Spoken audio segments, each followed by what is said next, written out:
compañeros, ha pedido el presidente López Obrador que busque un plan C ante la falta de poder implantar reformas que estarían en todo caso a favor del pueblo de México. Eso es lo que les pide, ¿no? A todos los mexicanos y mexicanas, que nos la pensemos muy, muy bien en lo que vamos a votar en las próximas elecciones en 2024, no solo para presidente o presidenta, sino hablando de legisladores. Nos han tirado muchísimas reformas que eran absolutamente necesarias, y hoy la que urge es la reforma judicial. El presidente se volvió a referir a esa reforma hoy en la mañanera, al exigir que los ministros de la Suprema Corte de Justicia de la Nación puedan ahora explicar cómo es que tienen un fideicomiso de 20,000 millones de pesos para pagar los privilegios que tienen en todas partes.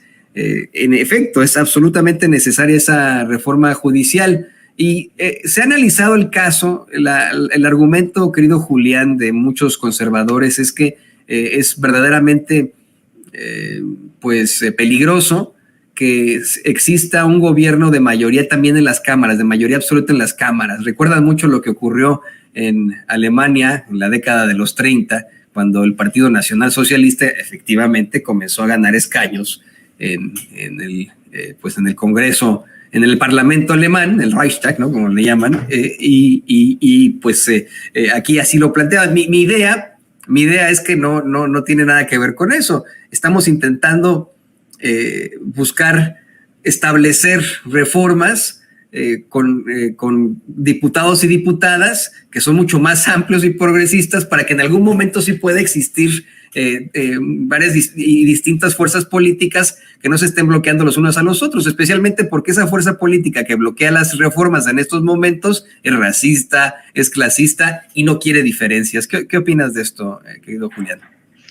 Mira, Toño, urge una reforma integral, como la ha llamado el presidente, dentro del Poder Judicial, ¿no? O sea, es algo realmente necesario, es algo que no se ha hecho y es muy importante.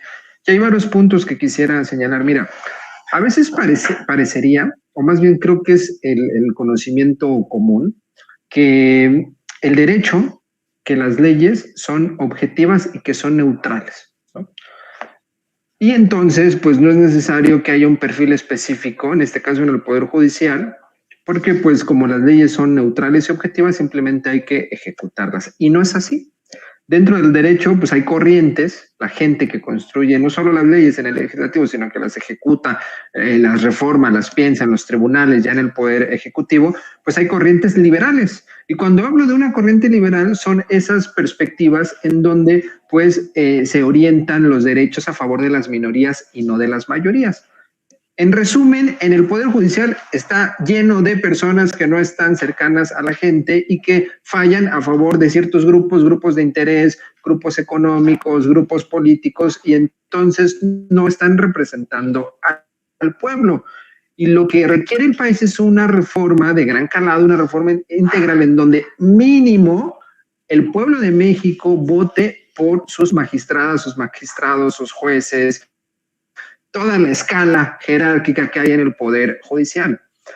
Eso es tan sensato que es parte de la democracia, Toño, Ramiro. O sea, es importante que empecemos a ser conscientes de esto, porque también lo que sucede es que estos personajes que estamos viendo pues no son cercanos a la gente, y entonces la gente no sabe quiénes son los responsables de que estén fallando judicialmente en contra del pueblo.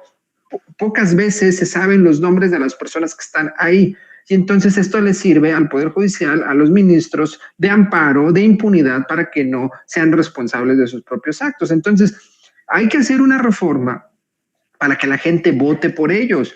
Y esto no quiere decir, no caigamos en caricaturas como las que quiere hacer la oposición, señalando, entonces va a llegar cualquier persona, el día de mañana un payaso va a estar ahí. Pues bueno, quienes están ahí son unos payasos. Lo que se requiere es que pongamos las reglas claras, en el sentido en que haya perfiles para que estén en esos espacios. Se necesitan ciertos perfiles sin caer en el elitismo de que si no tienes doctorado, qué sé yo, no, pues no. Que haya ciertos perfiles, no sé, abogados, etcétera, cosas relativamente mínimas, y que se ponga ahí sobre la mesa el número de personas, quiénes son, a qué perfiles representan, intereses representan y que la gente vota. Eso es lo mínimo que se tiene que hacer y no es populismo ni nada, es absoluta democracia.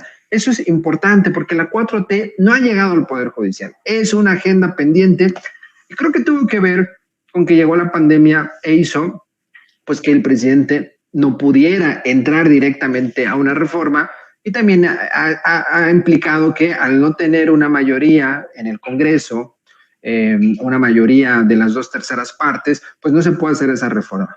En ese sentido está vinculado la reforma integral en el Poder Judicial, está relacionado con un voto mayoritario, con un plan C. Y eso es lo que tenemos que hacer. Si nosotros queremos el pueblo es el soberano, el pueblo es el que va a cambiar el futuro y el presente de México. Si queremos que cambie el presente y el futuro del Poder Judicial, salgamos de manera masiva a votar por la 4T, por el proyecto transformador, para poder hacer los cambios en el Poder Judicial, para que al menos nosotras podamos votar por estos impresentables que están ahí y están votando en contra del pueblo. Tenemos que limpiar el Poder Judicial, reformarlo desde el pueblo, el soberano es quien elige sus propios poderes. Entonces, pues ese es el llamado, Ramiro, Toño, que se necesita. Salgamos a votar de manera masiva y seamos conscientes de la urgencia y necesidad de transformar el Poder Judicial.